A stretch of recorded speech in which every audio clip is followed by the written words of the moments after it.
For over a decade, Hollywood tried to make a Splinter Cell movie starring Tom Hardy as Sam Fisher, and buried inside that canceled project is one of the strangest video game movie scripts ever written. Not strange in the usual bad video game adaptation way. Strange as in, Sam Fisher vapes after feeding a Somali warlord to sharks. He also has a transgender wife. Yes, this was a real draft. History. The Tom Hardy version of Splinter Cell officially kicked off in 2012, with Hardy attached to play Sam Fisher. Ubisoft wanted this to be a serious, grounded spy thriller. For a while, it looked promising. New Regency got involved. John Wick producer Basil Iwanek joined in. Doug Liman, the director of The Bourne Identity and Edge of Tomorrow, was attached to helm the movie. But like Sam Fisher himself, the movie kept disappearing into the shadows. By 2015, the script was being rewritten by Frank John Hughes, and his draft, dated February 2016, is the version we're talking about today. Frank John Hughes' draft. The script opens in Mogadishu, Somalia. Most of the opening sequence is shot from a first-person perspective. We don't even see Sam at first. We are Sam. He silently infiltrates a compound, kills guards with knives and improvised weapons, and eventually reaches a warlord named Dudazi Sampti. And this guy is not introduced like a normal villain. He's floating in a children's Beauty and the Beast raft, smoking crack, wearing a necklace made of G.I. Joe doll heads, while sharks circle him in bloody water. Sam then swims underwater, uses electric gloves to stun the sharks, slices open the raft, slits the warlord's throat, lets the sharks tear him apart, then emerges, hits a vape, and vanishes into the jungle. This is pretty much the only section that has any stealth in it. The rest of the script is bombastic action, with big explosions and car chases. Less Tom Clancy tactical thriller, more fever dream written after watching Bourne and Tropic Thunder back-to-back. New Sam Fisher. This version of Sam is physically and psychologically wrecked. He has PTSD, insomnia, ulcers, tinnitus, memory issues. His body is covered in scars. He drinks vodka mixed with kombucha and sleeps on a mat while Nosferatu plays on TV.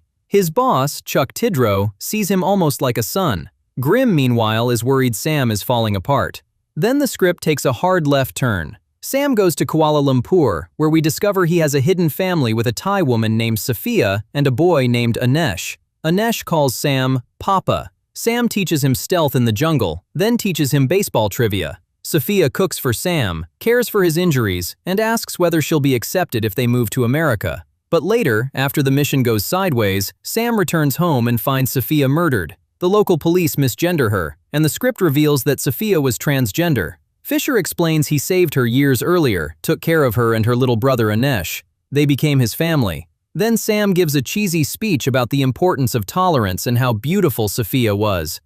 What the fuck is this? No, I'm not kidding, this is actually in the script. Later in the story, one of the bad guys unintentionally misgenders Sophia too, which pisses Sam off and he just tortures the guy who is totally confused by his reaction. It is by far the weirdest thing in any version of the canceled movie. You just have to wonder what the hell the people involved were thinking when they put all this in a movie called Splinter Cell. The main plot. The actual plot involves India, Pakistan, water scarcity, dams, nuclear tension, and an assassination conspiracy. Sam is sent to stop a hit team and then assassinate India's Vice President Kapoor, who is supposedly planning to use the crisis to push the region toward war. The mission includes a halo jump, a stealth suit, trifocal goggles, a monastery firefight, drones, Delta Force, snipers, and Tibetan mastiffs eating corpses. Eventually, Sam realizes he has been betrayed by Chuck, his mentor and father figure. The final act turns into a brutal showdown. Sam tracks Chuck to Finland, beats him in the snow, and Chuck admits he betrayed him because he thought it was the only way to free Sam from being a Splinter Cell. Sam almost kills him, but instead Chuck is taken away to a black site.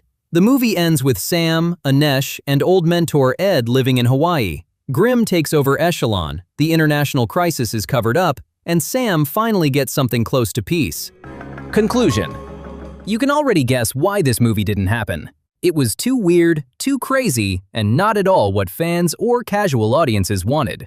Maybe the producers weren't completely insane and saw those issues as well.